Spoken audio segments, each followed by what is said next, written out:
Ninth problem, if the function f is defined by f of x. So certain values கொடுத்துருக்காங்க. அதை வச்சு நம்ம இப்போ என்ன கண்டுபிடிக்கணும்? ஃபோர் சப்டிவிஷன் கண்டுபிடிக்கணும். இங்கே இருக்கிறது எல்லாமே என்னென்னா ரேஞ்சு. இந்த ரேஞ்சுக்கு நம்ம வந்து எஃப் ஆஃப் எக்ஸ் வந்து இதுதான் யூஸ் பண்ணணும். ஃபார் எக்ஸாம்பிள் இப்போ எஃப் ஆஃப் த்ரீனா இதுக்கு நம்ம என்ன பண்ணலாம்? ஃபஸ்ட்டு ஒரு லைன் ட்ரா பண்ணிக்கலாம். அதுக்கு முன்னாடி இப்போ இங்கே எஃப் ஆஃப் த்ரீனா இந்த மூணுத்தில் த்ரீ வந்து எங்கே வந்து இருக்கோன்றதை செக் பண்ணணும். ஸோ அதுக்கான வேல்யூவை தான் நம்ம என்ன பண்ணணும்? எஃப் ஆஃப் எக்ஸை வந்து கன்சிடர் பண்ணி நம்ம வந்து எக்ஸுக்கு பதிலாக இந்த வேல்யூ த்ரீயை வந்து சப்ஸ்டியூட் பண்ணணும். ஃபஸ்ட்டு என்ன பண்ணலாம்? லைன் ட்ரா பண்ணிக்கலாம். இங்கே என்னென்ன ரேஞ்ச் கொடுத்துருக்காங்க? மொத்தம் 3 ரேஞ்ச் கொடுத்துருக்காங்க. எக்ஸ் வந்து கிரேட்டர் தென் 1 இருக்குது. அதுக்கப்புறம் எக்ஸ் வந்து எங்கே இருக்குது? -1லேருந்து 1 இருக்குது. அதுக்கப்புறம் -3லேருந்து 3 இருக்குது இல்லையா? ஸோ நான் ஸ்டார்டிங்கே இதில் சின்ன நம்பர் எதுனா -3 தான். ஸோ -3லேருந்து நான் ட்ரா பண்ணுறேன். -3, -2, -1, 0, 1, 2, 3, 4, 5. இப்போது இங்கே என்ன பண்ண போகிறோம்? நம்ம வந்து ரேஞ்ச் வந்து நம்ம ட்ரா பண்ணிட்டோம். இப்போ பிளாட் பண்ண போகிறோம் எந்தெந்த ரேஞ்சுக்கு எந்தெந்த எஃப் ஆஃப் எக்ஸ்ன்ட்டு. இங்கே ஃபஸ்ட்டு நம்ம பார்த்தோன்னா -3லேருந்து -1 வரைக்கும் தான், அதாவது லெஸ் தென் அந்த வேல்யூ கிடையாது. அதாவது -3னா -3 எடுத்துக்கக்கூடாது, அதை விட லெஸ் தென்னாக தான் எடுத்துக்கணும். அப்படின்னா இந்த -3க்கு இந்த 1 பாயிண்ட்லேருந்து -1 கிடையாது இல்லையா? ஸோ இது வரைக்கும் நம்ம என்ன மார்க் பண்ணுவோம்? x - 1ன்னு சொல்லி இந்த வேல்யூ ரேஞ்சிலேருந்து எடுத்துக்கிறது தான் என்னென்னா x - 1. நெக்ஸ்ட் என்ன இருக்குது? ஈக்குவல் டு இங்கே இருக்குது இல்லையா? ஸோ இங்கே என்ன கொடுத்துருக்காங்க? -1லேருந்து +1 வரைக்கும் இருக்குது. அங்கே வந்து ஈக்குவல் டு இன்க்ளூட் ஆகிருக்கு. ஸோ நம்ம அதை எப்படி நம்ம வந்து எடுக்கணும்னா, ஈக்குவல் டுன்னும் போது அந்த வேல்யூவை நம்ம கன்சிடர் பண்ணணும். ஸோ இதை நம்ம என்ன வேல்யூ கொடுத்துருக்காங்க? 2ன்னு கொடுத்துருக்காங்க. நெக்ஸ்ட்டு கிரேட்டர் தென் 1ன்னு இருக்கிறதுனால 1க்கு அப்புறமேட்டு இருக்க எல்லா வேல்யூமே என்னென்னா x + 2. ஃபஸ்ட்டு நம்ம என்ன பண்ணணும்? இந்த மாதிரி ஒரு லைனை ட்ரா பண்ணிவிட்டு அதுக்கப்புறமேட்டு என்ன பண்ணணும்? கொடுத்துருக்க சப்டிவிஷனுக்கு வேல்யூ சப்ஸ்டியூட் பண்ணணும். ஸோ அப்படி சப்ஸ்டியூட் பண்ணால் நமக்கு ஈஸியாக வந்து ஐடென்டிஃபை பண்ணிடலாம். ஃபஸ்ட்டு நமக்கு என்ன கொடுத்துருக்காங்க? எஃப் ஆஃப் 3 கொடுத்துருக்காங்க.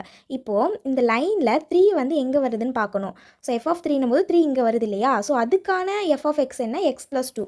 அப்போது நம்ம அதை தான் வந்து ஃபஸ்ட்டு எடுத்துக்கணும். இங்கே ஃபஸ்ட்டு நமக்கு என்ன இருக்குது? எஃப் ஆஃப் 3 இருக்குது. எஃப் ஆஃப் 3 வந்து எங்கே இருக்குது? எஃப் ஆஃப் 3 வந்து இங்கே இருக்குது. அந்த 3யோட வேல்யூ இங்கே இருக்கிறதுனால அதுக்கான என்ன எஃப் ஆஃப் எக்ஸ்னால் x + 2. இப்போது இந்த எக்ஸுக்கு பதில் நம்ம என்ன பண்ண போகிறோம்? 3ன்றதை சப்ஸ்டியூட் பண்ணணும்.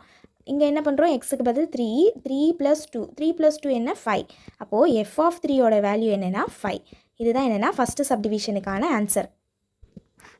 Second subdivision F of 0. F of 0 எங்கே இருக்குதுன்னு பார்க்கணும். ஸோ 0ன்னு பார்த்தா இங்கே 0 வந்து எங்கே இருக்குது? 2ல் இருக்குது. இங்கே நம்ம டேரெக்டாக வந்து 2ன்னு சப்ஸ்டியூட் பண்ணிடலாம்.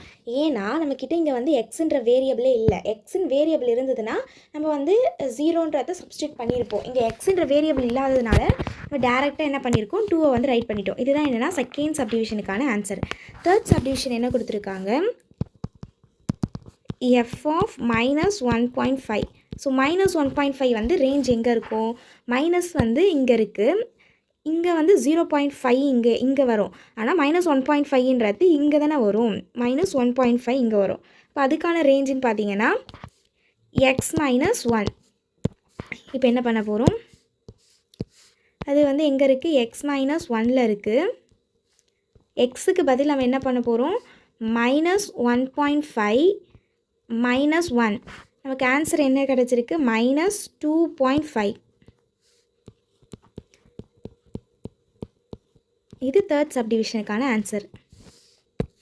Fourth subdivision F of 2 + F of -2. இப்போது எஃப் ஆஃப் 2 எங்கே இருக்குதுன்னு பார்க்கணும். 2ன்ற வேல்யூ இங்கே இருக்குது இல்லையா? ஸோ அதுக்கான எஃப் ஆஃப் எக்ஸ் வந்து x + 2. ஃபஸ்ட்டு நம்ம என்ன பண்ண போகிறோம்? எஃப் ஆஃப் 2 கண்டுபிடிக்க போகிறோம். ஸோ எஃப் ஆஃப் 2 எங்கே இருக்குது? x + 2ன்ற எஃப் ஆஃப் எக்ஸுக்கு இருக்குது. இப்போது நம்ம என்ன பண்ண போகிறோம்? எக்ஸுக்கு பதில் 2வை சப்ஸ்டியூட் பண்ணணும். அப்போது 2க்கு பதில் எக்ஸுக்கு பதில் 2 சப்ஸ்டியூட் பண்ணிட்டா 2 + 2. 2 + 2 என்ன? 4. எஃப் ஆஃப் 2க்கு வந்து நம்ம வந்து 4ன்னு கண்டுபிடிச்சிட்டோம். நெக்ஸ்ட்டு எஃப் ஆஃப் -2 கண்டுபிடிக்கணும். எஃப் ஆஃப் -2 எங்கே இருக்குதுன்னு பார்த்தீங்கன்னா இங்கே இருக்குது. ஸோ அதுக்கான வேல்யூ வந்து என்ன? x - 1. ஸோ x - 1 எக்ஸுக்கு பதில் என்ன பண்ணணும்? -2 சப்ஸ்டியூட் பண்ணணும். +-1 இது ரெண்டுத்தையும் ஆட் பண்ணனா நமக்கு என்ன கிடைக்கும், -3 கிடைக்கும். இதுதான் என்னென்னா f of -2ஓட வேல்யூ. நம்ம இப்போ என்ன பண்ண போகிறோம், f of 2வையும் f of -2வையும் ஆட் பண்ணணும். நம்ம ஆட் பண்ணால் நமக்கு என்ன கிடைக்கும்னா 4 + -3 ஆன்சர் 1. ஸோ இதுதான் 4th சப்டிவிஷனுக்கான ஆன்சர்.